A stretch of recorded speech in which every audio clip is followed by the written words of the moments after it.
فأجاءها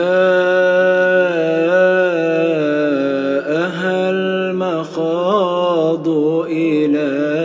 جذع النخلة قالت يا ليتني مت قبل هذا وكنت نسيا منسيا فناداها من تحتها ألا تحزني قد جعل ربك تحتك سريا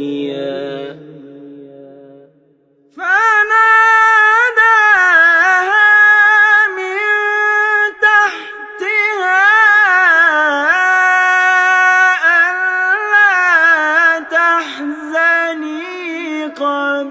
جعل ربك تحتك سريا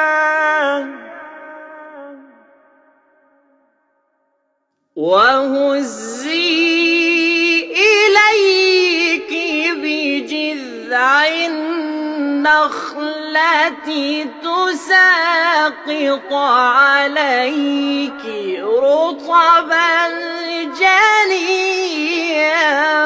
فكلي واشربي وقري عينا فكلي واشربي وقري عينا فإما ترين من البشر أحدا فقولي إني نذرت للرحمن صوما فلن أكلم اليوم إنسيا